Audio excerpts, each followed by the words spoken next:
Já.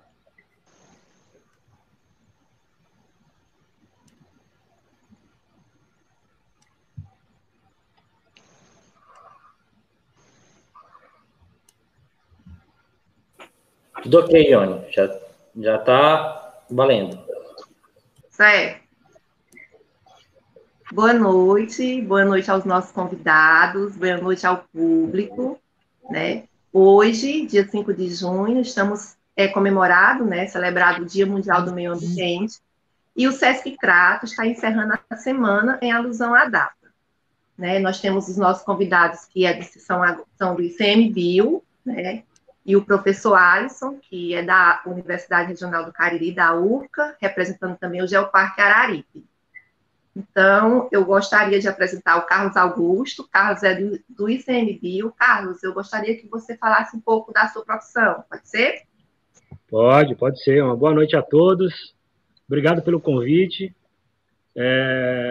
Sou servidor público de carreira, formado em engenharia florestal, mestrado em ciências ambientais e florestais, e acho que o mais importante disso tudo, eu sou filho da terra, né? Sou cratense, e eu estou tendo a oportunidade de retornar às origens e unir esforços com os meus colegas de trabalho para a gente implementar esse novo modelo de gestão que o ICMBio está implementando, né?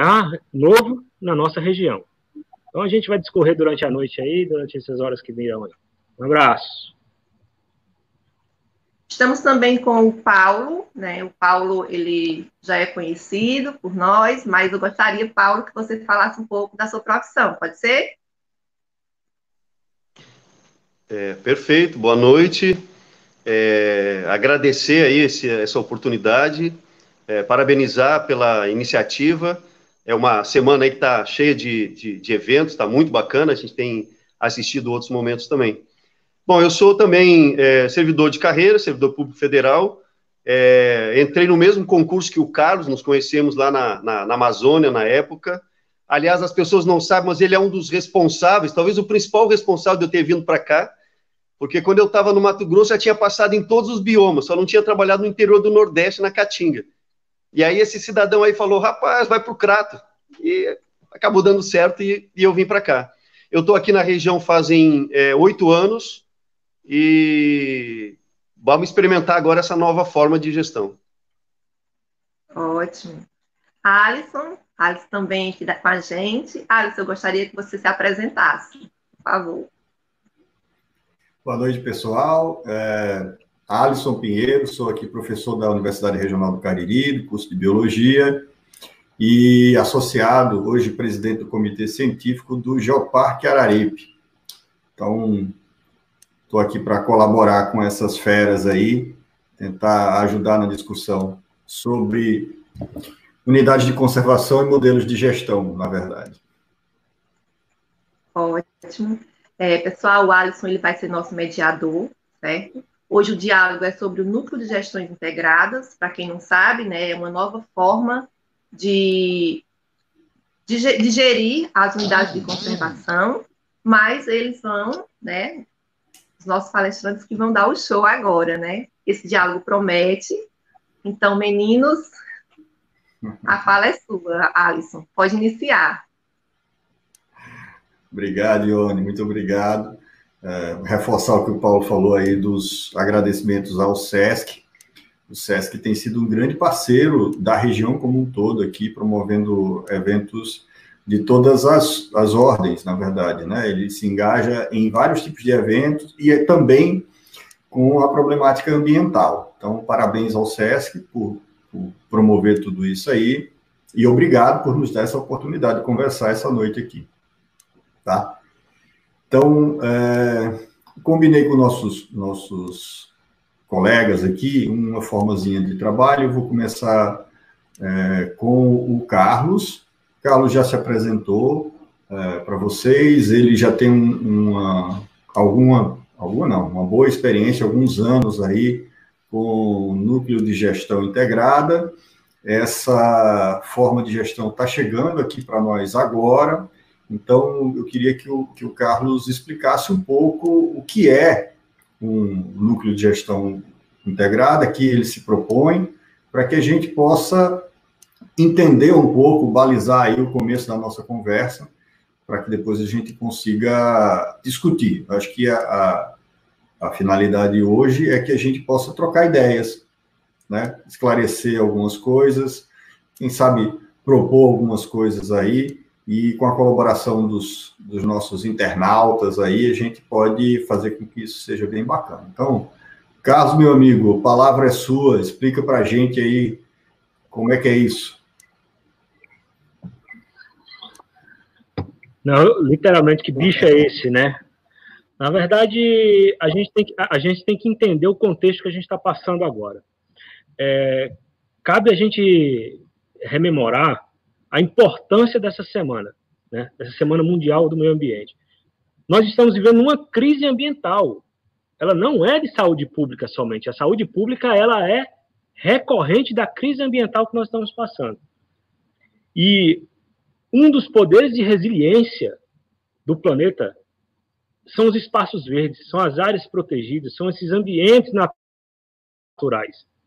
Então, um ambiente bem equilibrado vai fazer com que a nossa resiliência seja mais rápida, né? Observando os conceitos ecológicos e físicos da questão da resiliência em ambientes naturais, né? Então, isso, as unidades de conservação, elas precisam ter que os seus objetivos sejam atingidos. E dentro dessa estratégia de atingir os objetivos das unidades de conservação, ao longo dos anos, vem se pensando formas de gerenciamento. Então, a base conceitual, ela vem lá atrás. Quando eu cheguei na Amazônia, entrei num dos primeiros núcleos de gestão integrados, que era da Floresta Nacional Saracataquera e da Reserva Biológica do Rio Trombetas, no Oeste Paraense. E isso tinha nome de NGI? Não tinha nome de NGI. Era união de chefias. A gente tinha um único chefe para as duas unidades de conservação. E da onde nasceu essa necessidade? Ela tem duas premissas. A primeira seria a do próprio SNUC, né? O Sistema Nacional de Unidades de Conservação, quando ele começa a falar sobre mosaicos, né, a definição de proteção por território, a junção de áreas protegidas, pensando na conservação do território, o que ele está dizendo é o seguinte: olha, essas unidades de conservação, ela não é um peixe que tem que viver dentro de um aquário. Ela não finaliza nos seus limites. Ela vai além, e na verdade, a unidade de conservação, ela tem que extrapolar seus limites. Seja com conhecimento, seja com serviços ambientais, seja com relação socioambiental, ou seja, tem um universo que a gente pode discutir sobre isso. E daí vem o segundo ponto, a necessidade. Por que te falo necessidade? Ao longo de vários anos, o concurso que o Paulo cita, que é o que a gente entrou, que é o de 2002, foi o primeiro concurso do IBAMA. Foi o primeiro concurso do IBAMA. O IBAMA tinha sido criado em 88 através de junção de vários órgãos e depois foi buscando servidores de outras áreas para montar seu corpo, seu quadro de servidores. Então, a luta dos servidores que estavam lá conseguiram buscar e criar aquele concurso. Naquele concurso que chegou várias pessoas, chegaram várias mentes novas pensando e tentando fazer essas unidades de conservação chegar num outro patamar, fazer uma evolução, eles, olha, não dá. A quantidade de servidores para a quantidade de áreas a serem protegidas, a gente não vai conseguir fazer lutar sozinhos. Então, a gente precisa ter estratégias. E quais são essas estratégias? Vamos fazer pontes com a sociedade civil, vamos buscar as universidades. Internamente, como nós podemos fazer? Que forma que a gente consegue trabalhar conjuntamente? Então, começou dessa forma. Eu ajudo a um colega que está necessitando em uma tarefa, ele me ajuda e a gente vai tentando fazer com que aquelas unidades conseguissem evoluir. Mas isso tem um limite. Isso tem um limite, que é o esforço da equipe e da estratégia que você quer. Né? E aí a gente começa trazer para a nossa discussão a gestão estratégica. E a gestão estratégica de áreas protegidas. E observa bem, Alisson, e o Paulo também, com a experiência que ele tem, ele sabe disso. Em momento nenhum, nós estamos dizendo que nós vamos mudar o objetivo de unidade de conservação. Perfeito. Em momento nenhum, nós estamos dizendo que vai ser alterados os limites da unidade de conservação. O que nós estamos dizendo é que eu preciso de uma ferramenta de gestão administrativa que traga os conceitos de eficiência, eficácia, e com que essas equipes consigam caminhar conjuntamente. E olhar para o território. Isso não acontece do dia para a noite. Unidade de conservação, que há vários anos ela trabalha para ela, aquele grupo de pessoas de conservação, ela conseguir fazer um trabalho estratégico por território, isso leva um tempo. Tentar trabalhar com os nossos colegas. Então, nós temos essa premissa. Então, mexendo o caldeirão das ideias, é justamente isso. A gente busca conceitos que estão alastrados no SNUC, a gente busca conceitos da gestão estratégica e da cooperação mútua para poder chegar nesse passo evolutivo que é a gestão, que é um núcleo de gestão integrada, né, que é a união das equipes em prol de um território.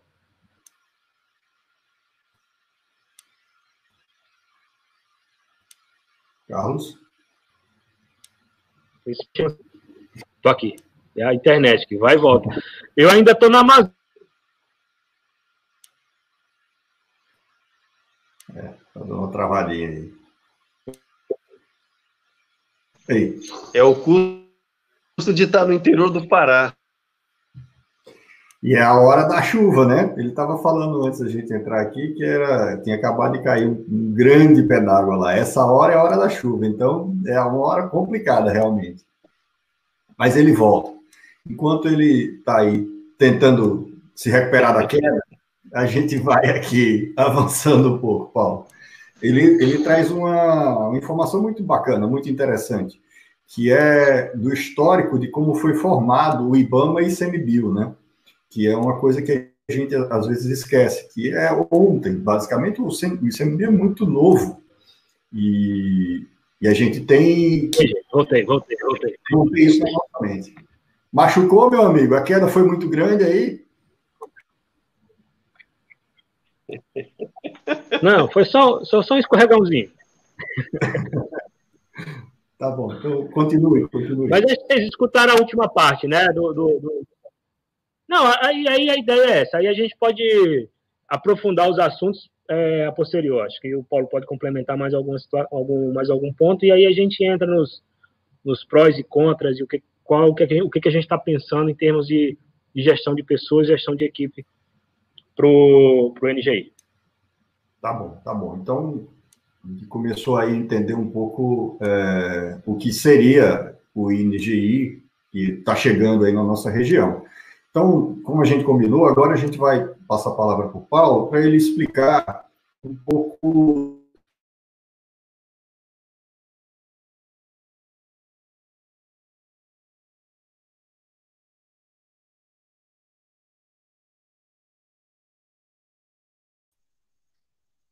Tio Alisson travou para mim aqui, não sei se travou para vocês, eu não estou ouvindo ele. Não é só do interior do Pará, não, viu? Agora foi a vez do Alisson escorregar também, né?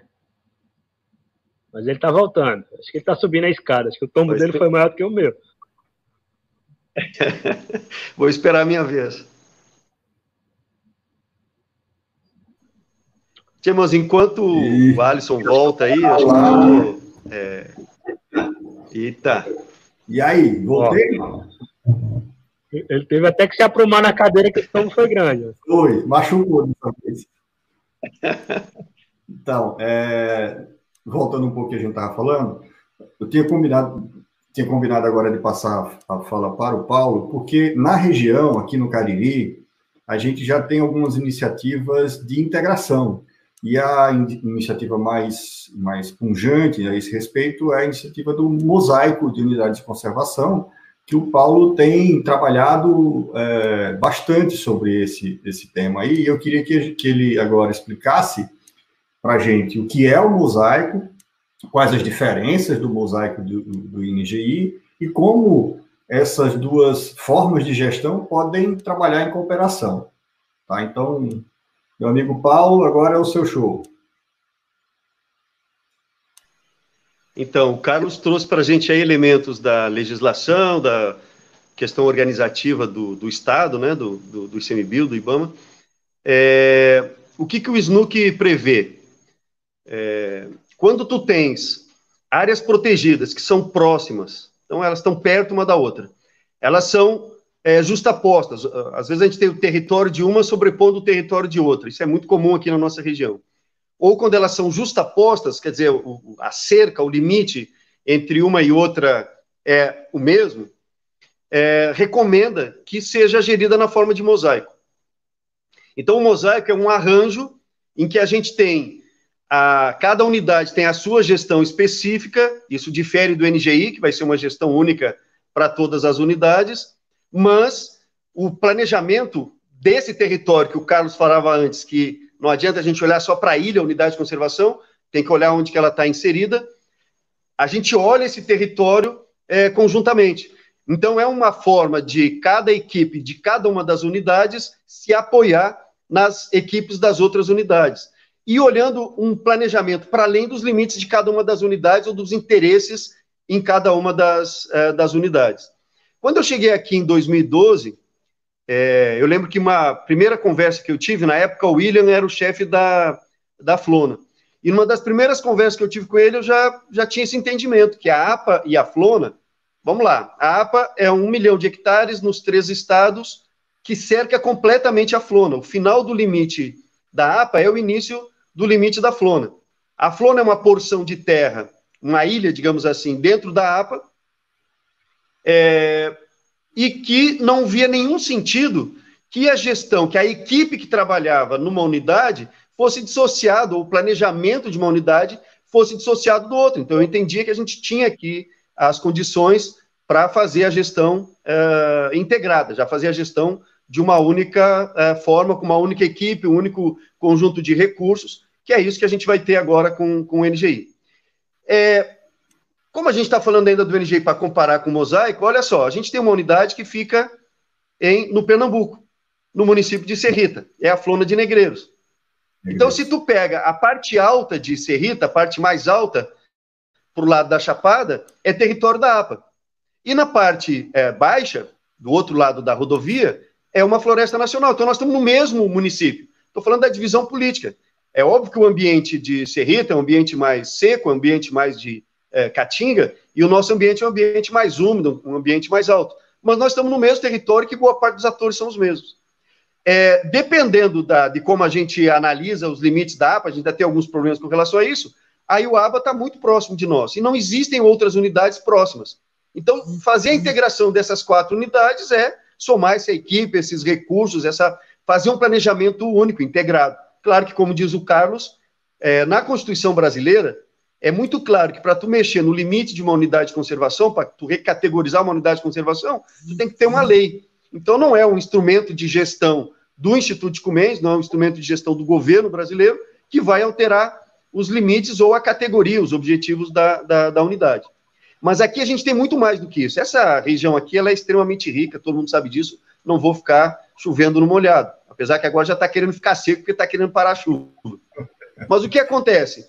Nós temos aqui mais de 20 unidades de conservação, e com diferentes graus de implementação. Unidades que a gente chama mais antigas, né? Olha a Flona, 1946.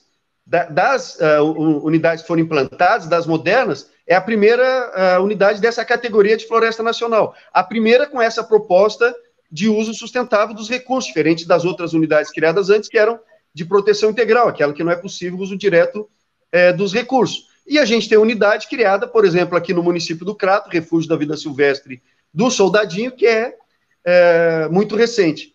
Mas são mais de 20 unidades. Se a gente pega no âmbito federal, são essas unidades que vão estar agora integradas no mosaico, mais 4 unidades particulares, que são as RPPNs. Se a gente pega no estado, nós temos unidade no Pernambuco, no território da APA, da nossa região, não existe nenhuma unidade criada ainda, mas tem proposta de criação de unidades estaduais. Aqui no Ceará e no Piauí existem unidades de conservação estaduais. Hoje à tarde, por exemplo, o SESC estava promovendo uma conversa aí sobre o Parque Estadual do Sítio Fundão. No território do Ceará é onde é mais rico, mas no território do Pernambuco também nós temos unidades de conservação criadas pelos municípios, as unidades municipais. Nós temos aqui o território do Geoparque, que a legislação brasileira não considera como uma área protegida, é um absurdo, é uma coisa que sempre que eu tenho oportunidade eu falo, o mundo inteiro reconhece o Geoparque como uma estratégia de conservação, mas na legislação brasileira a gente tem o SNUC e o PNAP. O SNUC trata das unidades de conservação e algumas áreas protegidas, e o PNAP trata das áreas protegidas. Mas o Geoparque não está contemplado lá como áreas protegidas no Brasil. Penso que é um debate... Bolas, né, Paulo?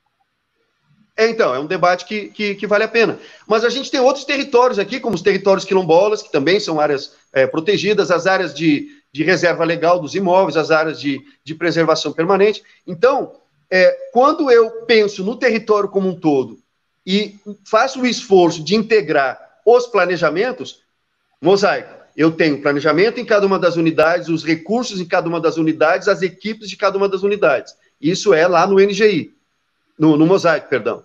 No NGI, o que eu faço? Eu coloco um planejamento único, e aí o fato de ser planejamento único não quer dizer que ele é igual. O planejamento que vai ter para a Estação Ecológica de Aiuaba, que é uma unidade de proteção integral, uma das principais razões de ser é produção do conhecimento, é pesquisa científica, não pode ser o mesmo que eu vou ter aqui na APA, que é uma área, aliás, de todas elas, é a área que admite propriedade privada, onde as pessoas continuam vivendo e trabalhando, que é diferente do planejamento que eu vou ter para Floresta Nacional de Negreiros e Floresta Nacional do Araripe-Apodi. Mas a coordenação é única para todas essas unidades, com uma única equipe e com um único planejamento. O que faz com que a gente tenha, em parte, cumprimento do que foi previsto em 2006, quando foi escrito o Plano de Conservação para o Soldadinho do Araripe. Há uma proposta de criação de uma unidade nessa porção de território aqui do Crato, Missão Velha e Barbalha, tendo como principal razão de ser a proteção da área de ocorrência do Soldadinho do Araripe. E a gente está falando do Soldadinho do Araripe, que é mais conhecido, é a espécie bandeira, mas na verdade tem várias outras espécies que são protegidas, a água é protegida nesse ambiente. E a proposta em 2006, no plano de conservação, olha, não era nem plano de ação nacional ainda, que é um instrumento que a gente usa hoje. Como o Carlos falou, ele já trabalhava no NGI que não tinha esse nome, mas já era uma gestão integrada. Então, lá em 2006, qual era a proposta? É que houvesse uma integração na gestão, que fosse trabalhada em mosaico, a gestão dessas unidades que estão nesse território onde a gente tem essa espécie. Se a gente pega o Plano de Ação Nacional para o Soldadinho, ele segue repetindo a proposta de mosaico. Em 2012, a gente começou a trabalhar para a implantação disso. Dá uma paradinha que o Carlos faz tempo que ele está querendo levantar a mão ali para falar alguma coisa aí. Não, na verdade é isso mesmo. O que o Paulo traz é o seguinte: é um ganho em termos de gestão, não só para a unidade de conservação, mas para a própria sociedade. Ela vai relacionar com uma única equipe. É um dos pontos positivos que a gente tem nessa integração da gestão, é que a sociedade, ela sabe a quem procurar, ela vai procurar para tratar do assunto que ela necessita, e aquela equipe ela vai distribuir ao longo do território. A grande sacada, e o que o Paulo está trazendo com maestria, é justamente isso. A gente vai olhar para o grosso território, respeitando as particularidades da unidade de conservação, das unidades de conservação. São 4 unidades que a gente vai montar esse NGI, né? A APA Chapada do Araripe, Floresta Nacional Araripe-Apodi, Floresta Nacional de Negreiros e a Estação Ecológica de Aiuaba. Então, cada uma delas tem o seu objetivo de ser, tem as suas características, e unidade de conservação, e é uma coisa que os gestores anteriores, todo mundo, a gente que milita na área, ela não é impeditivo de desenvolvimento econômico para a região. Pelo contrário, ela é uma alavancador desses processos. Ela vai trazer a tocada da sustentabilidade. E se nós, como servidores e sociedade, não envolver a unidade de conservação no contexto territorial, olhando estrategicamente o seu papel, a função dela para a sociedade, a gente vai perder esses espaços tão importantes que a gente tem. E perder espaço, a gente vai perder espaço para uma mera especulação. Né? O ganho que a gente tem de serviços ambientais, como eu, no comecinho da minha fala, trouxe para a gente, é importantíssimo. A produção de água, o armazenamento de água subterrânea, a produção de água subterrânea para uma região como essa é preponderante. Preponderante para a vida na sociedade, para as cidades, é preponderante para o soldadinho do Araripe, toda a cadeia que está ali abaixo dessa bandeira. Então, é este olhar. E o envolvimento de todas as outras ações que são feitas aí na região e dos outros entes de Estado. Né? A gente está falando a nível federal. E a ideia do mosaico é justamente perfeita, porque a gente vai fazer com que os diferentes níveis consigam atuar em conjunto, para onde a gente quer chegar, independente da política que a gente vive, independente de qualquer coisa. Então, isso que é importante. A integração da sociedade local em prol da conservação dessas unidades é importantíssima e ela foi cultuada ao longo do tempo. A gente teve relatos, nós estamos trabalhando com as equipes, embora remotamente, já o planejamento estratégico, de como que nós vamos atuar com esses novos cenários. E eu tenho escutado vários relatos, como o do William, que trouxe, que as pessoas não conheciam a Floresta Nacional do Araripe. Ele ia para a porta das escolas, convidar as pessoas para poder conhecer. A importância de um sujeito como esse, independente de ser servidor público, mas um ambientalista nessa forma, de ir lá e dizer, olha, gente, aquele espaço pintado de verde em cima da serra, ele não é de enfeite, não é um quadro. Ele tem uma função. Vamos lá conhecer qual é a função disso. Não é só de fazer festa, né? Ou não é só para caçar. Ou seja, ela tem uma função muito maior e que sustenta essa região, esse microclima na região. A importância dessa floresta nacional para esse microclima é altíssima. Então, nesse sentido, é que a gente tenta trazer a experiência implicadas em outros locais para que a gente consiga implementar nessa nossa região. Isso, amigo. Bacana demais. Desculpa ter te interrompido aí, Paulo, porque às vezes a ideia está ali, aí se não passa, fica muito distante. E aí eu vou aproveitar a fala do Carlos e falar um negocinho que eu acho importante para isso, antes de voltar para ti, Paulo. É que, por mais absurdo que pareça, a população ainda não sabe o que é uma unidade de conservação e para que ela serve. E por que ela é importante. Né? E muitas vezes a população entende como quase um inimigo a unidade de conservação. Bom, eu sei que vocês têm relatos de toda sorte aí para fazer nesse sentido, e nem talvez o foco ficar muito nesse assunto, mas para a gente entender que atividade como essa hoje, para desmistificar algumas coisas, para esclarecer quais são os papéis e como isso pode nos ajudar, são importantíssimos.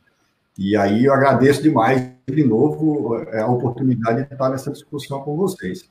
Então, era essa coisinha que eu queria falar da fala do Carlos, e aí eu volto para o Paulo para ele terminar o raciocínio dele, que a gente acabou podando ele aí no meio. Desculpa, amigo. Não, perfeito, acho que é isso mesmo. Acho que fica mais dinâmico, né? A gente mais conversa, rende mais, eu acho que fica mais agradável também para quem está nos assistindo. Mas, só pontuando isso, o NGI, como ele é pensado hoje, ele é numa única esfera, então nós estamos falando da esfera federal.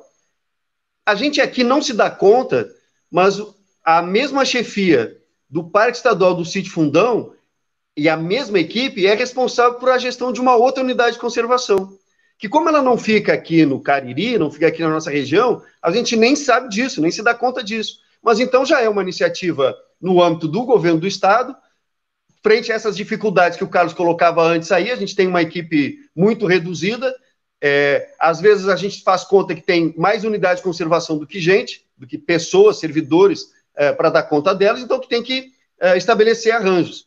Eu penso que o NGI, ele é uma tentativa, ele é um esforço, ele é uma forma organizativa. Como toda forma organizativa, ele depende muito das pessoas. É impossível pensar em gestão se a gente não pensa nas pessoas. Então, fazer o esforço de integração das equipes, fazer o esforço de organização das novas rotinas de trabalho, porque agora para o Carlos é mais fácil, porque ele está chegando na região e já vem de experiências de gestão em NGI. Para nós que estamos aqui, é um exercício um pouco maior que nós vamos ter que fazer, porque a gente está muito mais acostumado a trabalhar dentro de cada uma das unidades. Mas, desde 2013, em 2013 a gente fez um seminário que pela primeira vez a gente conseguiu juntar gestores de todas as unidades de conservação aqui da região. E de lá saiu um planejamento integrado. Até agora, ainda existem algumas ações que foram pensadas e que foram rediscutidas ao longo do tempo, que estão em marcha de forma associada. Então, é uma ação de fiscalização que conta com gente lá de Aiuaba, aqui da APA, da Flona, lá de Negreiros. É uma ação de educação ambiental. Esse encontro que a gente faz em janeiro agora, que era a reunião que eu estava participando agora mais cedo à tarde, é um esforço que participa a Aiuaba, participamos nós aqui da APA, tem um protagonismo muito grande do Alencar, que é lá da Floresta de Negreiros. A Lozinha, antes de se aposentar, era assídua frequentadora desses espaços, fazia oficinas. Então, são resultados desse esforço associativo para realizar as tarefas, mas sempre com equipes que estão apartadas. Me parece que o modelo agora é qual?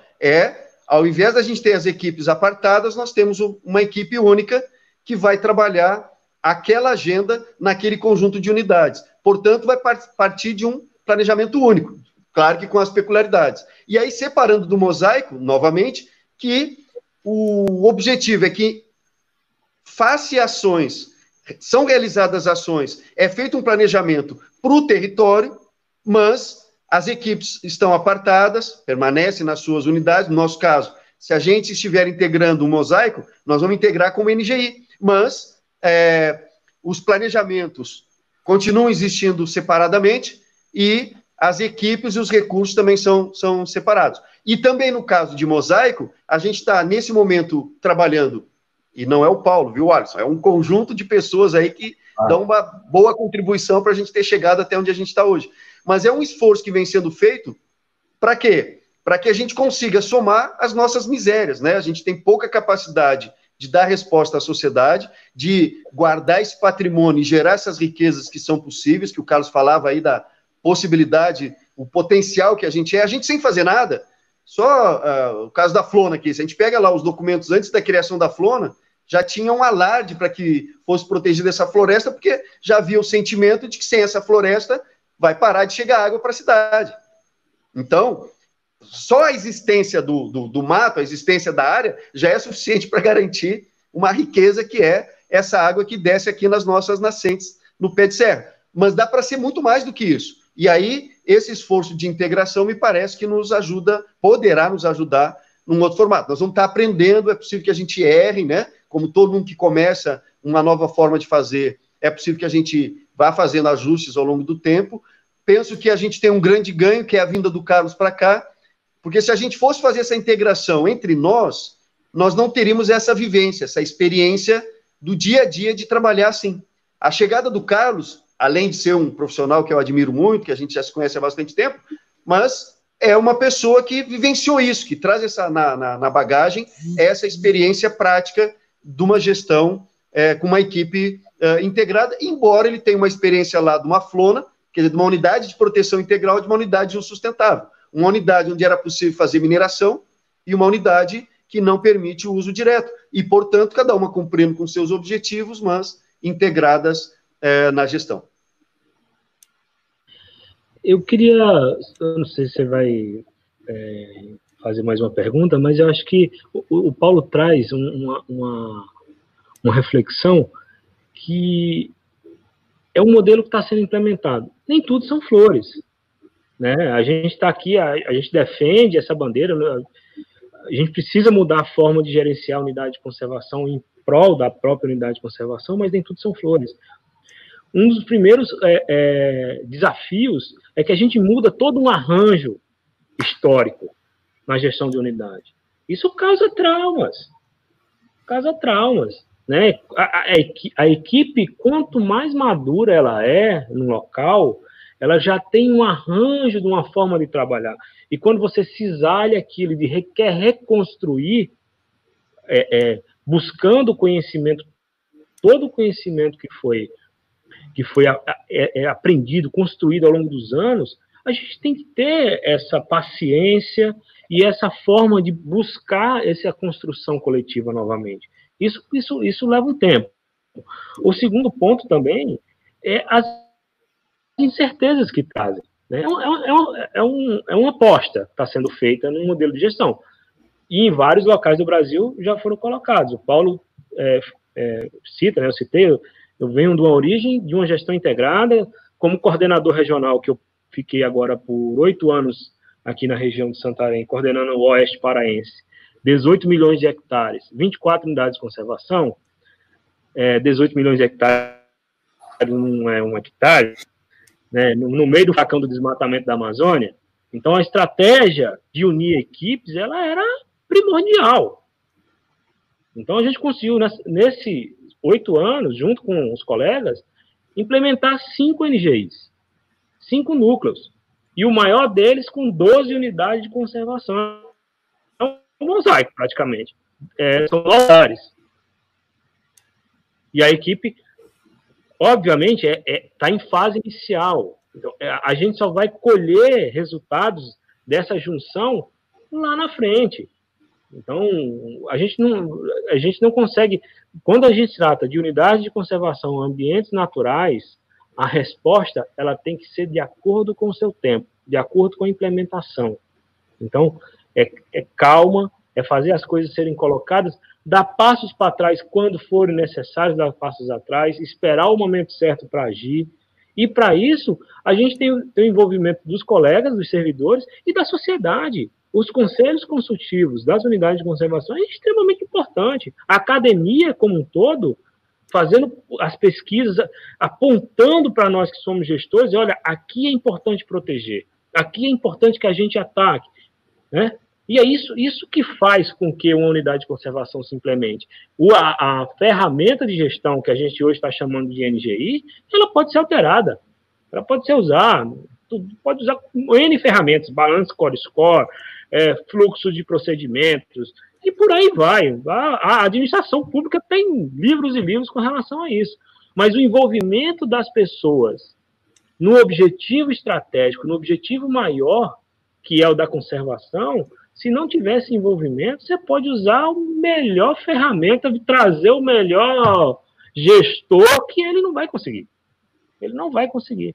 E se o gestor também não tiver essa visão e esse olhar, opa, eu preciso de uma retaguarda para poder dar o passo à frente, ele também vai fracassar no objetivo dele. Então, esses são os cuidados que a gente tem. E um outro, infelizmente, a gente tem que também colocar as claras, a gente acabou nesse rearranjo perdendo cargos, né? Nessa redistribuição que foi feita, isso para o Brasil inteiro, esse remédio amargo não foi só para a nossa região, inclusive aqui na Amazônia nós perdemos, né? Quem acompanha, houve uma mudança, né, na estratégia de conservação do Brasil, e aí, no caso específico dos NGIs, houve um rearranjo, né? Os cargos acabaram tendo que ser realocados em outras áreas. Então, isso foi um ponto também que não nos ajudou como ferramenta. Não é que um cargo seja importante, a questão não é essa. Hoje, com a estrutura que a gente tem, a falta de concursos públicos, um cargo a gente usa para trazer pessoas para compor equipe. Essa é a estratégia que a gente acaba utilizando. Entre outras, né? Até de tomar cafezinho, chimarrão com o cara e convencer que a região do Crato é bacana, vale a pena conhecer e morar lá, entendeu? Então a gente usa todo tipo de estratégia em prol do meio ambiente, estratégias positivas e boas estratégias, para atrair pessoas boas. E a questão dos cargos, ele também é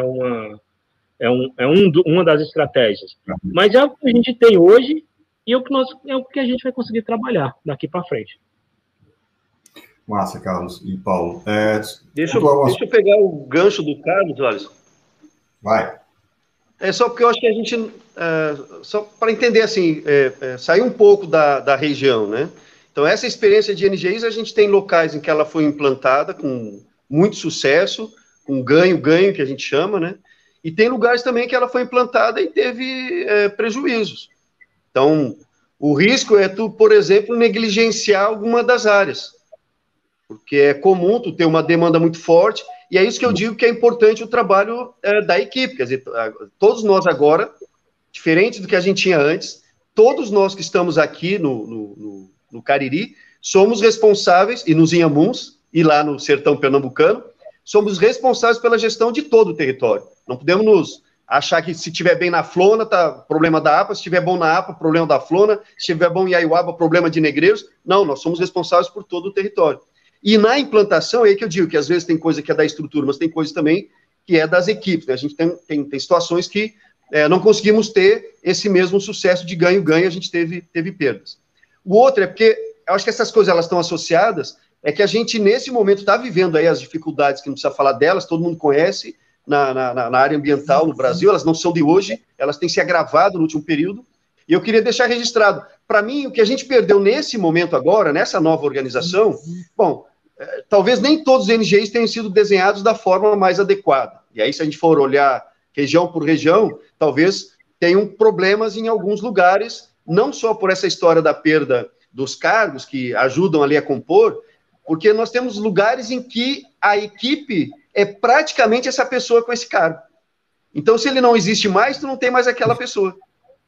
Essa é a dificuldade de alguns lugares, é mundo real. E nós tivemos uma bruta redução, e essa eu acho que ela é traumática, e para nós aqui talvez ela seja um pouco menor, mas foi uma bruta redução na nossa representação regional. Nós tínhamos no Instituto Chico Mendes 11 representações regionais. Por exemplo, só na Amazônia nós tínhamos representação Amazônia Ocidental, Amazônia Oriental, lá em Santarém, no coração da Amazônia. E o que a gente tem hoje? Uma única representação para esse mundão que é a Amazônia. Aqui no Nordeste, nós tínhamos coordenações regionais. Então, nós tínhamos um conjunto de unidades sendo coordenadas, acompanhadas por uma equipe, e agora nós vamos ter uma única coordenação para todo o Nordeste. Eu sou lá do Rio Grande do Sul, de nascimento, nós temos 3 estados pequenos, com uma forte presença do Estado na gestão ambiental, e nós também temos uma gerência só para a região sul. Então, me parece que esse desenho ele é absolutamente equivocado. Quando se desenhou no Instituto Chico Mendes as coordenações regionais, elas não tinham um desenho político. O mapa era pensando nas ecorregiões. Então, eu separo essa região, porque ela tem características assim, assado. Ah, mas a divisa do estado passa aqui, a divisa do... Não é tão importante isso. Se a gente for olhar aqui para a Chapada, se a divisa do Pernambuco com o Ceará muda para um pouco para lá, um pouco para cá, muda a vida das pessoas, muda para outras coisas. Mas do ponto de vista ambiental, nós estamos no mesmo ambiente. Não é porque a linha mudou para lá ou para cá. Então, me parece que era um arranjo mais adequado. E, particularmente na Amazônia, o Carlos está saindo de lá, a gente ainda tem uma situação mais dramática. Eu penso que Santarém, trabalhei uma época lá, eu penso que Santarém é o coração, é estratégico ocupar aquela região. Ali está sendo travada, lá onde está o Carlos hoje, está sendo travada uma das principais batalhas para segurar a destruição da Amazônia. A frente está passando por ali. Mas, do ponto de vista político, as representações políticas estão nas capitais.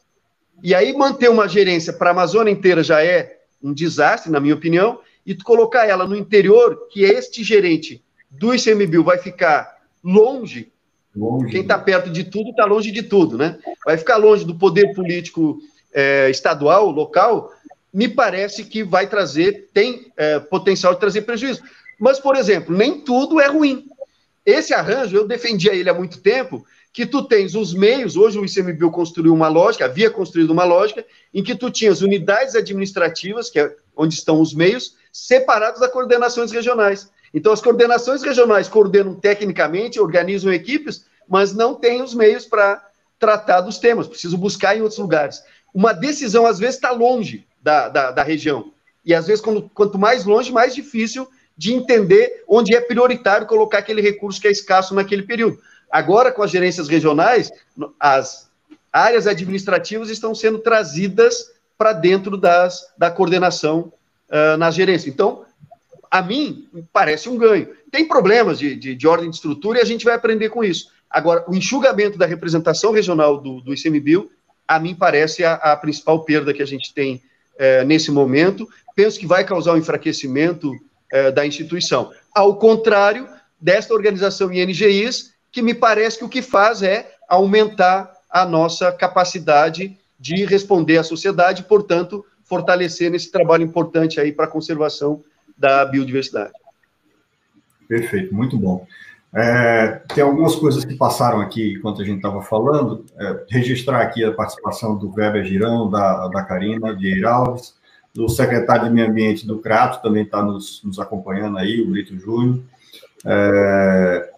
Tem uma coisa e também passou uma pergunta, eu esqueci quem era o que fez a pergunta, o nosso companheiro aí, mas exatamente. José Paulo, eu acho que uma coisa que tem que ficar claro, o NGI não vai mudar o status de cada uma das unidades de conservação. Não é isso? Então, o que estação ecológica continua sendo estação ecológica, o que é APA continua sendo APA, o que é FLONA continua sendo FLONA. Na verdade, é a gestão que é uma só para essas coisas diferentes. Né? Esses territórios é um território, mas essas porções do território com peculiaridades diferentes vão ser tratadas pela mesma equipe. Me parece que é isso aí o que a gente precisa deixar claro para quem não está acompanhando, não é isso? Vamos dar um exemplo, então. Vai.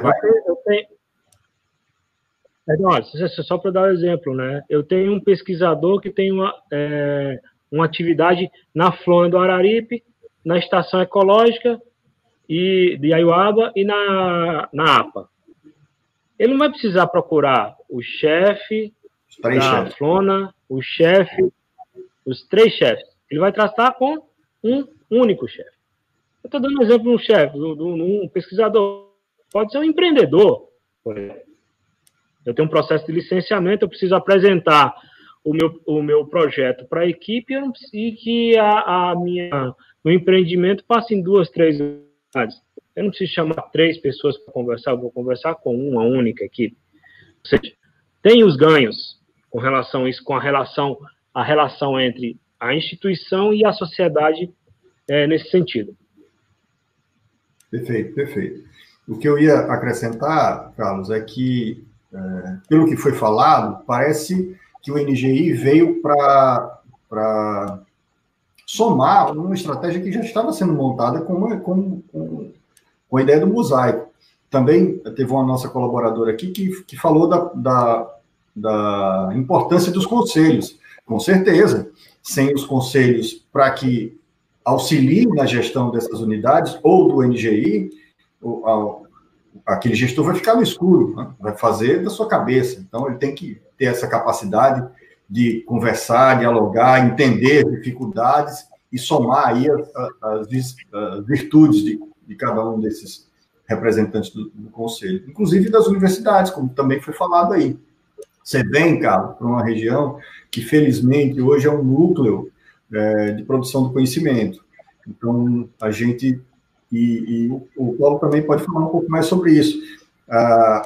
Ter na região universidades públicas, particulares e na pujança que a gente tem hoje, inclusive com a presença do Geoparque Araripe, que é uma coisa diferente, que você vai vivenciar um pouco aqui também, que por enquanto só tem ele no Brasil, né? Só tem um no Brasil. A gente está aí trabalhando para que outros surjam. traz alguns benefícios para essa ideia de integração, né? Facilita um pouco essa ideia de integração você ter esse embasamento científico na região, né? Eu imagino que seja muito diferente quando você vai para uma região que você não tem essa massa pensante, vamos dizer assim, do ponto de vista de formular políticas, contribuir com ciência e tudo mais. Mas o Paulo toca para a gente agora, parece que é um ganho o NGI, que vem somar esforço, mas o Paulo deixou claro que essa reestruturação como um todo do ICMBio não é lá o que a gente imaginava que deveria ser. Tem coisas que estão acontecendo que podem ser ganhos, como o Paulo explicou, juntar aí o administrativo com a coordenação, mas de uma forma geral, como vocês falaram também, a perda dos cargos e uma centralidade demais dessas regiões, você perde um pouco das especificidades. E aí, com certeza, você vai ter prejuízo para a gestão, né? No meu pensar.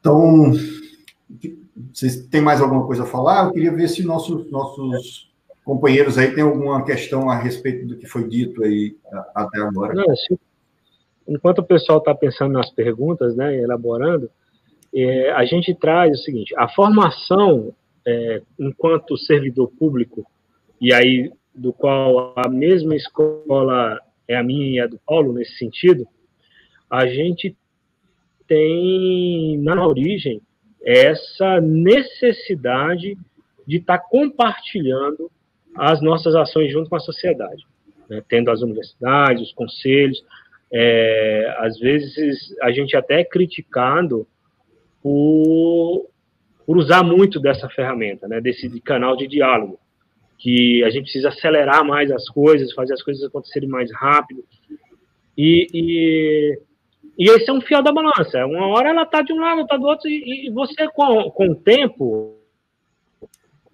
a maturidade que o tempo vai te dando, você sabe a hora do momento de pisar no freio e de acelerar, né? E isso a gente vem ao longo dos anos. A área ambiental no Brasil, ela luta todo dia por sobreviver. A gente é servidor público, independente de quem entrar no governo, quem ficar, quem sair, quem gostar, quem não gostar, a gente está lá. E a gente faz batalhas diárias. Batalhas que a sociedade não vê. A gente grita sozinho, não percebe. Isso não é de agora. Isso não é de agora. Isso já faz tempo, né? Então,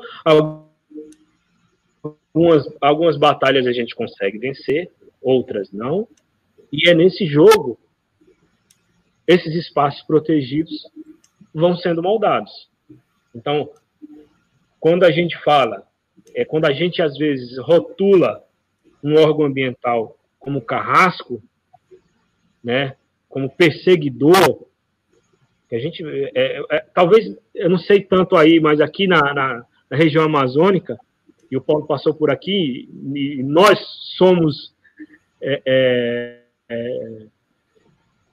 experiência viva, graças a Deus viva, de perrengues que só quem passa por esse negócio sabe. Não adianta a gente estar contando historinha aqui, inclusive tem colegas nossos ouvindo aí, graças à live e à internet, está lá em Itaituba, né? Um abraço para as nossas equipes lá de Itaituba. Tem outros colegas em Brasília também que já passaram por isso. Em Florianópolis também estão ouvindo a gente também, um abraço para esse pessoal, porque eles vivenciaram isso, né? Então, a luta do servidor público, da área ambiental, ela é diária. Ela é diária em prol das unidades de conservação, em prol desses ambientes protegidos. Ele não tem outra bandeira. Pergunta para quem é da área ambiental, quem é do ICMBio, quem é do IBAMA, se ele depois que ele é picado pelo mosquito, se ele quer sair fazer concurso público para outro órgão, mesmo ganhando a miséria que às vezes a gente ganha. Então, assim, é um mosquitinho que ainda, talvez seja um vírus até mais pesado do que esses que estão rolando por aí, mas, assim, um bom vírus, quero dizer, que a gente se atrai por essa área, né? A gente se apaixona e se dedica a vida a isso. Então, por isso que eu digo, a luta nossa, ela é diária. A luta nossa é em prol do bem-estar e das gerações futuras. E somado com a sociedade, que tem muito mais força do que a gente, a sociedade, de maneira geral, tem mais força do que o senhor que está para cumprir a lei. Então, ela tem que abraçar esses espaços verdes, essas áreas protegidas, como um bem, uma pérola, que se não fazer parte do dia a dia, ela vai se acabar. E as nossas futuras gerações, de fato, vão sofrer, como a gente está sofrendo agora. Eu volto a falar, a nossa crise que a gente está passando no mundo hoje é pelo desequilíbrio ambiental. É desequilíbrio ambiental. Sim. É a falta do cuidado do ser humano, às vezes. Concordo plenamente, meu amigo. Fazer alguns outros registros aqui, que eu fui falar no nome de uns, tem tanta gente boa que está seguindo a gente, você lembrou bem aí, inclusive o nosso reitor, professor Lima Júnior, também está nos acompanhando aqui, o reitor da Universidade Regional do Cariri. Então, agradecer aí a parceria dele em todas essas questões. O Paulo bem conhece que é a Universidade Regional do Cariri, felizmente, é uma dessas que a instituição foi picada pelo mosquitinho aí, e é uma dessas defensoras da questão ambiental. Não pode ser de nossa região, porque também já foi dito para vocês que uma das condições da existência disso tudo aqui é a existência da floresta, que propicia ter água, e a gente está numa matriz semiárida. Então, nunca é pouco lembrar disso aí. E vocês viram também a manifestação aí de aplausos e carinhos para o que foi dito, porque acho que todos reconhecem que o trabalho em prol do meio ambiente é um trabalho, muitas vezes, ingrato, porque às vezes parece que a gente está barrando mesmo as coisas. Eu me coloco nisso porque eu não estou lá dentro de unidade, mas eu também sou um militante aí na área ambiental. No meu escopo, no que eu faço, nas minhas atribuições. Mas e a gente tem vários autores, a gente tem ONGs, tem todos esses aí que nos ajudam a militar nessa área, né?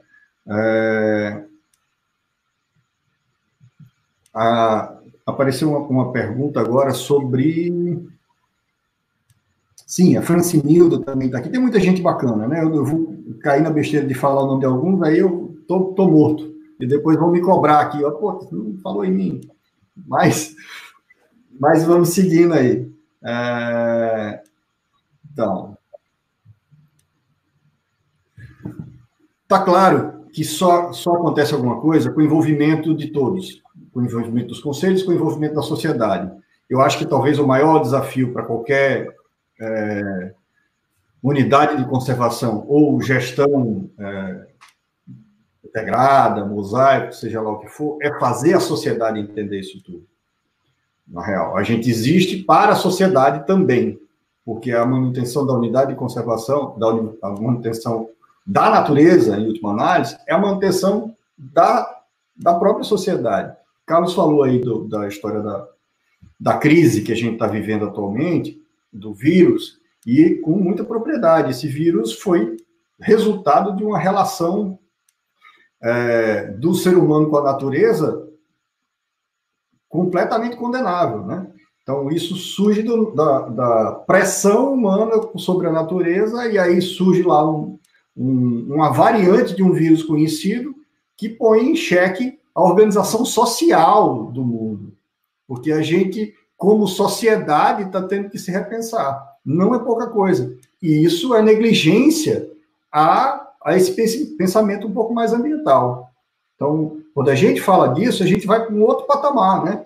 Que é o patamar não só que parece que o problema da natureza é problema do gestor da unidade, e não da sociedade, né?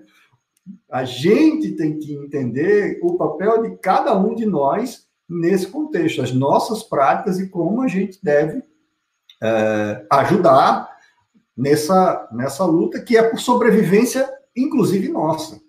Né? Então, a gente, quando para pensar nisso, aí a coisa ganha outro patamar. O pessoal parece que está gostando da conversa, porque está chegando pouca pergunta por aqui. Estamos nós aqui, viajando, tentando esclarecer algumas coisas e avançando. É um ponto também que é importante a gente citar na nossa conversa. Até apareceu aí, eu já ia entrar nesse diálogo, a questão dos conselhos. Vai haver ou não integração dos conselhos? Depende dos conselhos. Depende de qual estratégia que a gente vai atuar. Nós temos unidades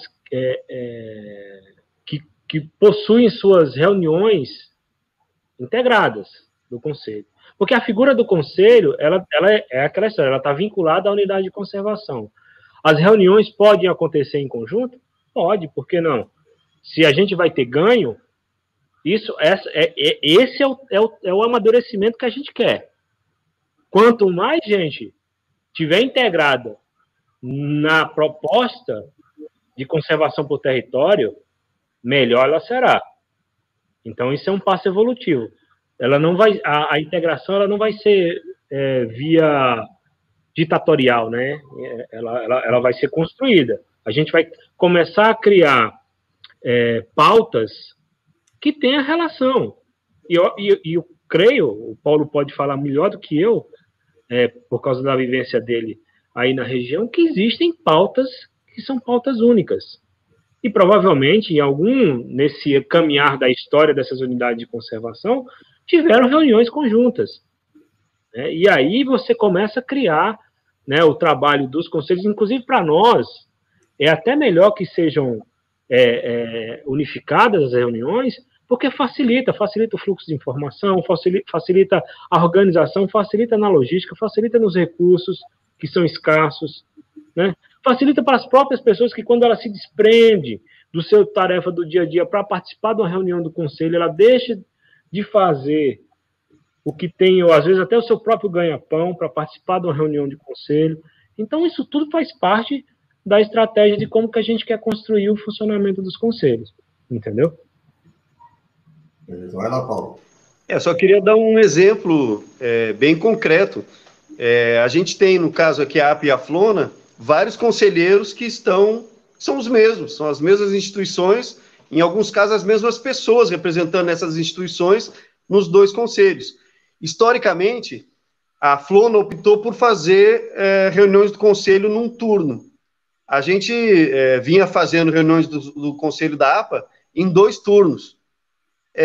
Então, seria muito prudente, por exemplo, tu fazer uma reunião em um dia em que um turno possa ser dedicado ao assunto mais relacionado com uma das unidades, o outro turno relacionado com a outra, e vários pontos em comum. Por exemplo, nós temos rodovias que saem da APA e entram na Flona, saem da Flona e entram na APA. Portanto, os impactos que são gerados não são gerados nesta ou naquela unidade, mas nas duas unidades. E discutir esses impactos com a sociedade, discutir esses empreendimentos com a sociedade, é absolutamente salutar. E trazendo esse ganho de escala. Né? Então, aqui me parece muito tranquilo uma agenda que permite isso. Nós temos essa experiência em alguns lugares que unidades de conservação montam sua estrutura, porque os atores do território são muito próximos, são às vezes os mesmos, na grande maioria, e as reuniões são integradas. Né? Então, o Carlos fala uma coisa que é muito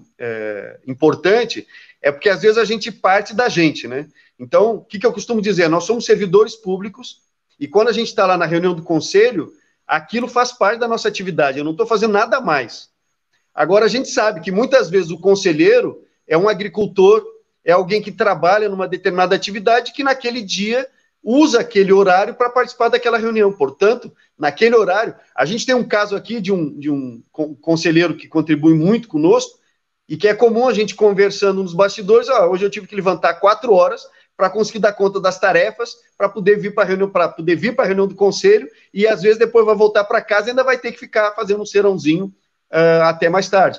Então, essa integração ela pode ajudar muito. E, obviamente, que tem temas que são transversais, né, que eles tratam com todo mundo. Eu queria resgatar um pouquinho, Alisson, só dizer que às vezes a gente esquece de falar essas coisas, né? Uma das ações de existência da APA Chapada do Araripe é a URCA. Quem pegou a bandeira, lá tem um papel importante do William, lá na discussão de criação, mas quem pegou a bandeira e disse, vamos tocar esse troço para frente, tem um papel fundamental da reitoria da universidade, do corpo técnico aí da universidade. Os estudos que a gente ainda hoje se calça neles para boa parte das tomadas de decisão são coordenados ou são oriundos de esforços realizados aí na universidade. E, olha só, é gritante no território. Quando a gente vai para locais mais distantes de onde nós temos a produção do conhecimento, e eu estou falando do conhecimento científico, porque em cada canto tem uma riqueza que a gente tem de produção do conhecimento popular, da sabedoria que existe esparramada nessa chapada, mas o conhecimento científico, a gente sente muita falta dele. Quanto mais longe desses polos de excelência da produção do conhecimento, mais difícil é a tomada de decisão, porque a gente está mais tateando do que propriamente enxergando os impactos possíveis, né? Eu brinco dizendo que no Brasil a gente dá a tarefa para o terceiro, que é o empreendedor, fazer os estudos daquilo que tinha que ser obrigação nossa do Estado de saber para poder tomar a decisão. Então, a gente obriga o terceiro, que tem os seus interesses econômicos, a fazer um levantamento de dados lá que a gente era para ser os doutores nisso, ainda mais nas unidades de conservação. Então, tem um papel aí histórico da universidade, principalmente em relação à APA, e tem uma contribuição cotidiana para que a gente possa tomar decisões. Cada vez que sai um TCC, que sai um aluno de mestrado concluindo seu curso, os professores publicando, é fantástico, porque aumenta a possibilidade que a gente erre menos na gestão. Está aparecendo aí algumas questões. Antes das questões, eu vou ter que fazer o registro de mais uma pessoa aqui, que é muito importante para essa discussão toda, que é o nosso ex-reitor. Eu sou Patrício Melo, que milita aí da área de direito ambiental, participou de várias dessas iniciativas aqui, inclusive da inicial aí da formação da APA e do Comitê das Bacias, a implantação do Comitê das Bacias da região, está aqui nos acompanhando. Obrigado, Patrício. Aí tem as questões que chegaram aí, né? O Weber e a Karina estão nos ajudando aqui, nos imprensando. Então, deixa eu ver se eu acho aqui a pergunta. Sim. Quais as expectativas do Weber Girão? Quais as expectativas para a área temática de pesquisa, quando você tem o núcleo integrado? Uma boa pergunta, porque isso remete à nossa estrutura da qual a gente está trabalhando junto com os servidores agora essas semanas, né?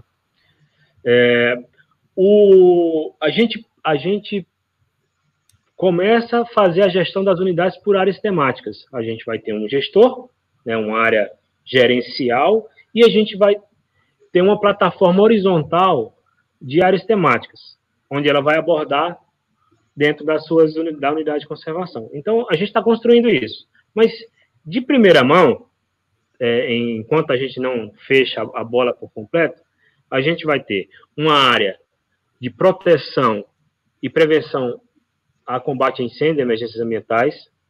Nós provavelmente teremos uma área de gestão socioambiental e uso público. Nós teremos uma área de pesquisa e monitoramento, uma área de autorizações e consolidação territorial, que é a regulação fundiária, algo nesse sentido. E uma área administrativa que vai estar ligada à gestão. Então, em princípio, a gente está ainda desenhando isso, ainda não está fechado, nós estamos trabalhando isso, a gente já vem há 2 semanas com a equipe buscando essa experiência, tentando moldar e ver como que a equipe vai se encaixar, mas com certeza absoluta Isso aí é um dos pilares, é a pesquisa e monitoramento ser uma área temática, uma das áreas temáticas principais da nossa estrutura regimental do NGI. Nossa, tem uma outra pergunta muito interessante aqui também, que é, não sei se o Carlos está acompanhando isso, tá? Mas aqui na região tem um movimento para reconhecer a Chapada como um patrimônio cultural, tá? Então a pergunta é, como esse reconhecimento, essa chancela vindo aí da Unesco, ajudaria o NGI? Bom, os detalhes o próprio Paulo vai conseguir contribuir, mas isso para mim é assim, é um brinco. Na verdade é um brinco, é você mostrar mais ainda o envolvimento da sociedade, a força que o povo da região tem em prol da conservação. Então, é a cereja do bolo. É a cereja do bolo. Os arranjos que a gente vai fazer de gestão, isso vai só mostrar o seguinte, olha, as pessoas estão querendo que essas unidades de conservação, de fato, deem seu passo evolutivo, né? Sai de um patamar X e vá para o outro patamar. E esse reconhecimento seria um dos alcances máximos para consolidar a forma de gestão. Acho que o Paulo pode aprofundar na discussão mais do que eu, e eu quero aprofundar mais ainda, quero conhecer mais a proposta. Então, a beleza é porque quando eu não conhecia a Chapada, eu tinha passado uma vez aqui e vim trabalhar, mas não conhecia a Chapada do Araripe. E eu não acreditava em algumas coisas que falavam daqui. Então, o pessoal falava dos fósseis, por exemplo, eu ria, né? Tá bom, eu conheço essa história num monte de lugar. Aí eu tive o azar de morar numa casa que, passeando entre as tijoletas ali na volta da casa, encontrei 13 fósseis. Peixinho, plantinha, inseto. Então, é uma coisa desesperadora. E esse movimento que cresce aí, que tem uma adesão forte do governo do estado, que tem falou do Patrício aí, tem um envolvimento grande da universidade, é uma riqueza aqui da nossa região, é de juntar essa nossa riqueza cultural, histórica, com a riqueza ambiental, e dar uma relevância internacional para isso, que quando a gente teve aqui o evento que estava discutindo esse tema no ano passado, eu disse, o que a gente tem que fazer nesse caso é buscar o reconhecimento. Nós já sabemos que somos, e a gente sabe que boa parte do mundo, das pessoas que conhecem a região, já sabem disso. O que não existe é o reconhecimento. Então, acho que tem que brigar pelo reconhecimento. E isso traz, obviamente, mais atenção para a região. E mais atenção pode significar mais interesses, pode facilitar a chegada de produtos da região, com a marca da região em outros mercados, pode significar uma maior preocupação com a conservação, e essa conservação que gera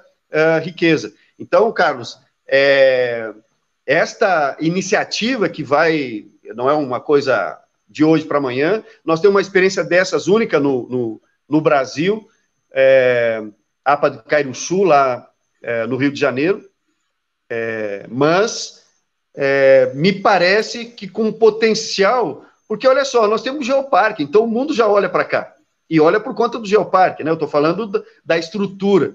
Nós temos aqui reserva da biosfera é reconhecimento internacional, reserva da biosfera da Mata Atlântica e reserva da biosfera da Caatinga. Então, esse reconhecimento enquanto patrimônio cultural e ambiental é para explodir a região. Ótimo. Tem mais duas questões aqui. Uma da Karina, que apareceu aí para a gente. Deixa eu ver se eu resgato ela aqui. Aí. Os projetos do GEF Terrestre, Fundibio CEPAM, que são considerados separadamente, poderão ser tratados juntamente no modelo de gestão? Tratados, sim. Eles podem integrar numa proposta. Quando a gente trata de projetos específicos, cada doador, cada gerenciamento tem seus critérios e a gente tem dificuldade quando trata de gestão integrada. Posso te dar um exemplo, que é o Programa Áreas Protegidas da Amazônia, que é o Programa ARPA. O Programa ARPA, ele já está consolidado há vários anos aqui para as unidades da Amazônia, mas quando a gente trata de gestão integrada, ele ainda tem suas dificuldades.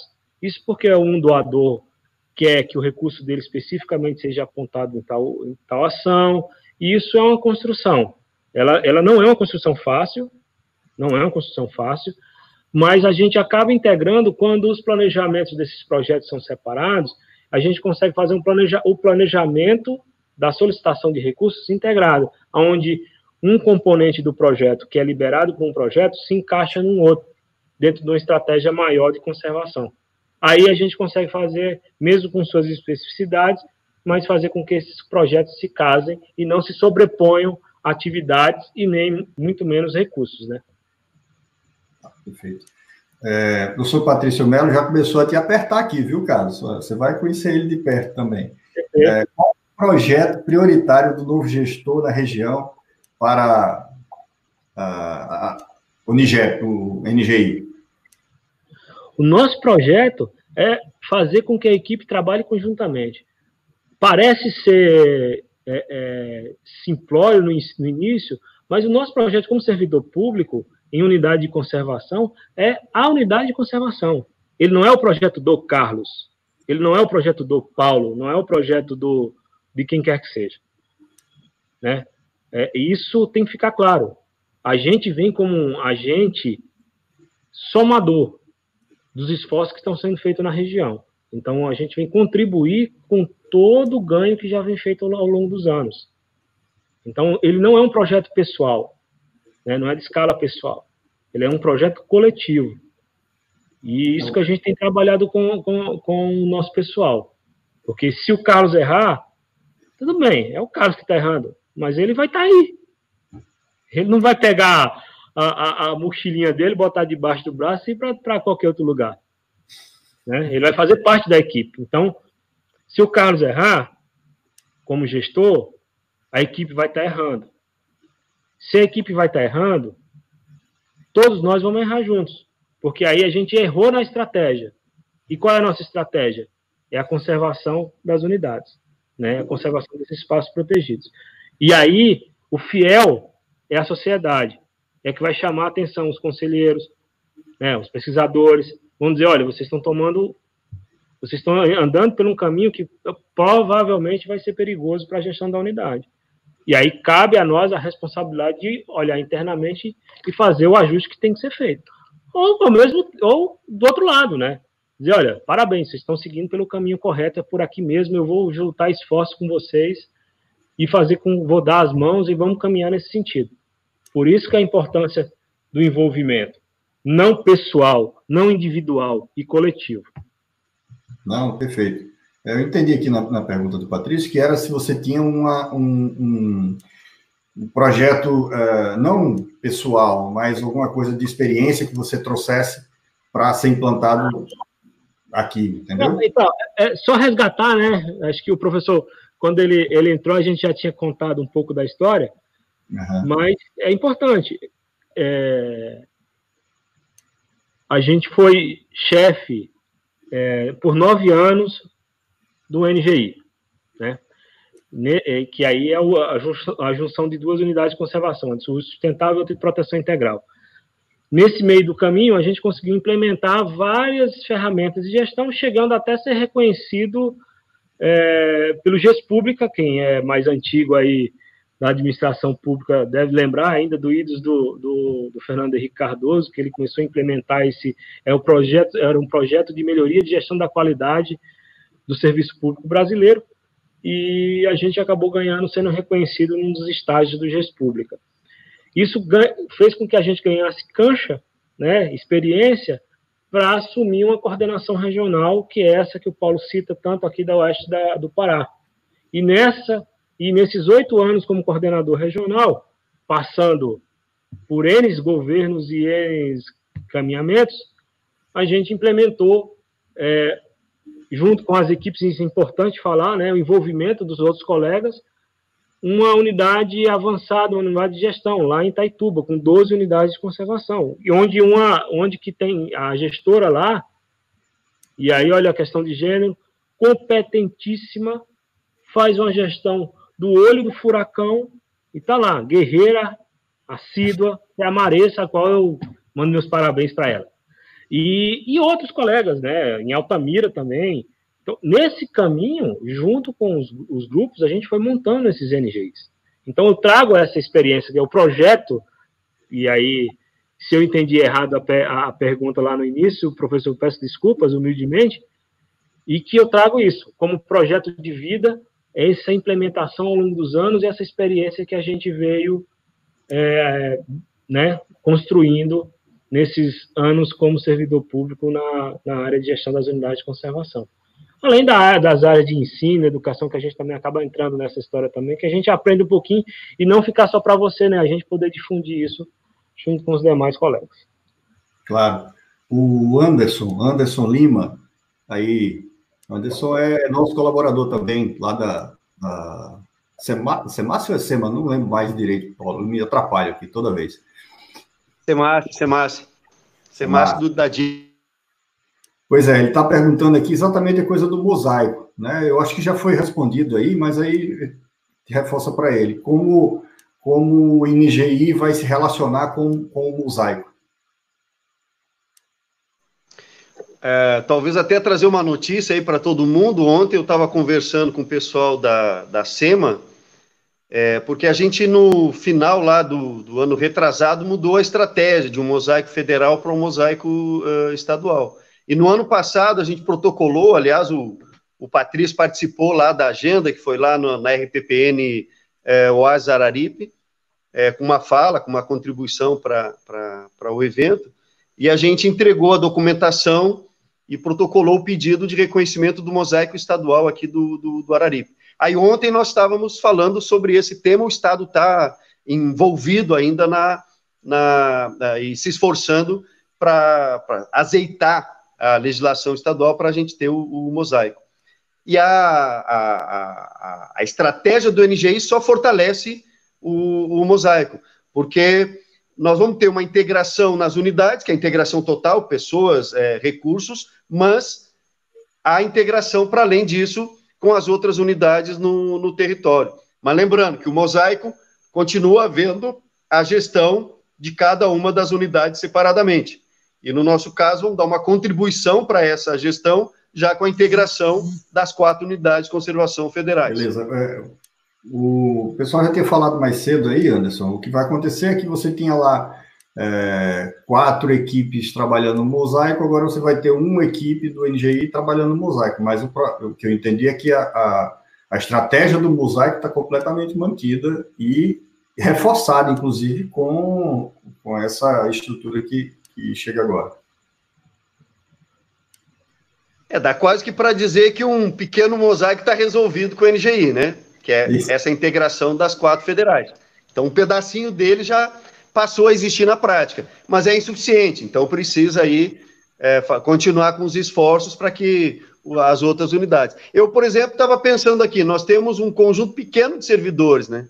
Então, olha só, a Iuaba, que tinha 3 servidores até 15 dias atrás, agora conta com essa equipe toda aí dos servidores do CMBio na região. Mesmo vale para Negreiros. Negreiros tem 3 servidores, eu estou falando de servidores permanentes, né, de carreira e fixo. A gente tem os contratados temporários. Mas isso, então, gera uma maior capacidade de pessoal para dar conta das diferentes tarefas. Então, digamos assim, essa pequena parcela do território já vai ter a integração na sua gestão. E aí vamos crescendo para o conjunto das outras áreas protegidas. Muito bom, muito bom. Carlos, você quer inserir mais algum comentário aí? Porque eu acho que a gente já deve estar se encaminhando para o final, né? Vamos chegar a 1h30 de live. Tem eu estou falando muito dos reitores da UCA, né? Mas tem um ex-reitor nosso aqui, que é o Plácido Cidade Nuvens, tem uma frase dele que eu sempre lembro, que é: a fome é má conselheira. E aí já começou o negócio aqui a apertar. Né? Sexta-feira de noite já está chegando a nossa hora. Então, peço aí para os colegas fazerem suas contribuições aí, ao inserir o que acham que ainda pode enriquecer a nossa conversa. Quem tiver mais alguma pergunta, por favor, estamos ainda aqui. E aí a gente se encaminha aí para o final. Paulo, você quer falar primeiro? Primeiro, os mais experientes. Não, acho que é só agradecer, Tchê, e acho que continuar pedindo ajuda, né, Carlos? Eu acho que a gente fala muito da gestão, dos servidores, quem está envolvido no dia a dia, mas é isso, se a gente não tem a região querendo a conservação, não são os servidores que vão fazer essa conservação. Então, inclusive do ponto de vista de apoio aí para realização prática mesmo, né? Então, o SESC é uma instituição aqui da região que tem muito esforço, muita contribuição. O Alisson foi falando aí de pessoas que estão assistindo, rapaz, eu fui me preocupando com a responsabilidade, várias pessoas podiam estar aqui, deviam estar aqui conversando com a gente, dando suas contribuições também, mas é isso, agradecer mais uma vez, me colocar à disposição e pedir ajuda, como sempre, né? Precisamos de somar esforços. E é isso, né, Paulo? A gente é carente de ajudas mesmo, né? A missão de fazer gestão de unidade de conservação, ela vai além de 4 paredes de um escritório, né? Então, o escritório é só uma parte do nosso dia a dia. Temos que trazer essa noção e essa responsabilidade para ser compartilhada com todos. Então, a gente pede, de fato, que nos ajudem, né, e que façam com que o conhecimento, que todo o histórico de acumulados durante esses anos todos, a gente consiga colocar no trilho certo. A nossa vinda, né, a nossa ida para essa região, né, e voltar às minhas origens, é de poder justamente trazer a bagagem de conhecimentos que a gente tem esse tanto de unir com o que já existe. Não é inventar a roda, né? A gente não precisa inventar a roda está aí, a gente precisa passar um óleo nela, dar uma arrumadinha e fazer com que ela siga o caminho que é em prol do bem-estar de todos nós, da sociedade e da natureza. Então, digamos isso, muito obrigado pela oportunidade. Não vejo a hora de conseguir chegar na região, né, os aeroportos fechados e tal, mas a gente vai chegar. E chegando, a gente vai ter a oportunidade de estar frente a frente nessas reuniões de conselho, seja qual for, podendo tomar um cafezinho e bater um papo, que às vezes as coisas rendem muito mais. E, mais uma vez, obrigado. Obrigado a todos vocês aí da região, obrigado aos outros colegas também, como eu falei ainda há pouco. Tem gente espalhada no Brasil todo escutando, assistindo a live e me cutucando aqui pelo WhatsApp e falando. Então, obrigado mesmo por todo o apoio. E obrigado à região amazônica, que foi que me fez como servidor público. Obrigado, gente. E obrigado ao SESC. Obrigado, Alisson. E o companheiro Paulo, que é ponta firme. A gente, mais uma vez, vai trabalhar juntos. Um abraço. Muito bom, Carlos. Muito bom, Paulo. Também agora vou me despedindo aqui de todo mundo que acompanhou, que pôde contribuir aí. Obrigado por tirar um tempinho aí da sua sexta-feira à noite, é dia que a gente normalmente está pensando em esquecer dos pokemas, como diz o outro, e relaxar um pouquinho mais, mas a gente veio aqui para essa discussão que foi muito interessante, né, e de alguma forma tranquiliza os corações. O Weber até falou um pouco sobre isso também, porque todo mundo meio preocupado com essas modificações, que ninguém sabe direito o que motiva e tal. Então, já deu para entender que podemos ter um ganho com o NGI. E certamente teremos um ganho com a vinda do Carlos aqui, que é mais um para somar os esforços da região. Parabéns ao SESC pela ação, obrigado por possibilitar que eu fizesse parte, vamos dizer assim. Então, Ione, muito obrigado aos meninos, nossos meninos.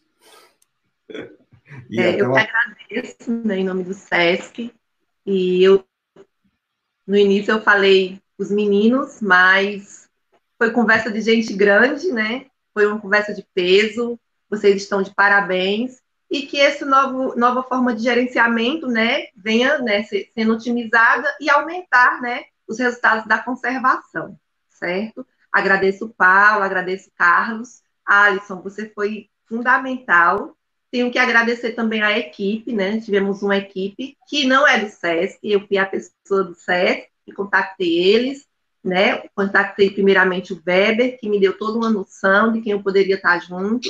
Tivemos uma reunião, então, Raquel, Isabela, Priscila, Weber, vocês foram de fundamental importância para nós conseguir montar essa semana, que pelo peso que nós vimos hoje, né, na conversa, foi muito importante, né, nos orientou bastante sobre essa nova gestão. Agradeço imensamente, certo, nossos parceiros Aquários, Biodiverse, Biocangaço, fico até com medo também de esquecer nomes, né, pessoal da Polícia Ambiental, Geoparque Araripe, o Sítio Fundão, que foram todos parceiros nesse momento. E o que eu tenho a dizer é que, né, nessa quarentena, estamos encerrando hoje, né, a Semana do Meio Ambiente, no Dia Mundial do Meio Ambiente, e que essa semana encerrou, mas que a nossa luta continua, né? A luta por as questões ambientais, nós continuamos. Porque quando a gente luta, né, corre atrás do meio ambiente, a gente está lutando por a nossa sobrevivência, né? Por a sobrevivência da humanidade. E até que todos consigam se conscientizar disso, né? Ainda vamos sofrer muito, né? Mas cada um fazendo um pouco já é uma diferença grande. Então, só tenho a agradecer. Obrigada. Gratidão. Pra gente, para vocês, né? Que arrasaram. Pois, tchau, gente. Lembrando que a live vai ficar disponível até amanhã, certo? Nesse canal do YouTube. Então, quando a gente percebeu que deixando a live, no outro dia já tem mais de 100, de 200 pessoas assistindo. Então, esse momento de hoje ele vai ser replicado. Então, muitas pessoas vão acessar com aquele boca a boca, com aquele WhatsApp, né? Passando, foi muito importante e foi só sucesso. Obrigada. Obrigado também, gente. Valeu mesmo. Obrigado, eu estou à disposição. A gente vai se falando ainda aí. Um abraço, Alisson. Obrigado, prazer conhecê-lo. E eu espero que pessoalmente vai ser melhor ainda. Vamos sim. Vamos tomar um chimarrão em homenagem ao Paulo aqui. Ou então em Guarinha de cana-de-açúcar. Um abraço, gente. Uma boa noite, um bom descanso, um bom final de semana para todos. Cuide-se. Um abraço.